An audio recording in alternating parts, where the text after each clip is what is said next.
تورخم کې د شهید شوي سرتیري سره د طالب مشرانو ناځواني او د خلکو غبرګونونه ولې جنازه په لوړه کچه ونه شوه. بلخوا د تورخم په اړه تازه جزئیات هم دلته وګورئ او چینل سبسکرایب کړئ.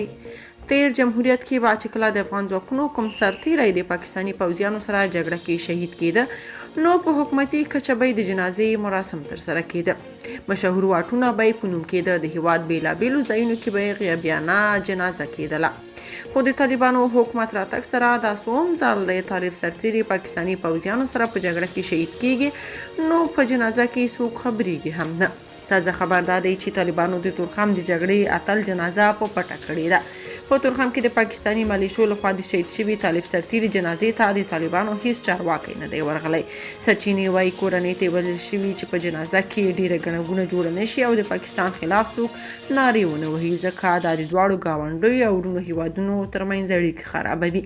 شنونکي وایي طالب مشران د پاکستان له ویرې پر خپل شهیدانو هم غیرت نه کوي.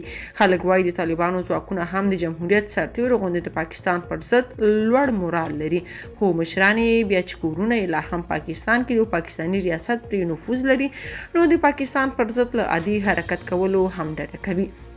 بلخوا پاکستان طالبانو ته د تورخم دروازې خلاصېدو ډاډ ورکړی. اسلام آباد کې د طالبانو حکومت سرپرست سفیر سردار احمد شکیب ویلي د تورخم دروازې بندېدو په تړاو له پاکستاني چارواکو سره خبرې کړي دي. اسلام آباد کې د افغانستان سفارت ویلي ښاغلي شکیب د پاکستان له ځانګړي استازي آصف دراني سره په لیدنه کې د تورخم دروازې د بندېدو په اړه غږېدلی او د دروازې بندېدلې د دواړو هیوادونو په زیان بللي دي.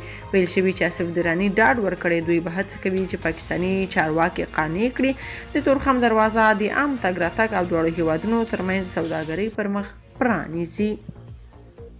که تاسو په دې اړه څه نظر لرئ په کومنټ کې شریک او چینل سبسکرایب کړئ.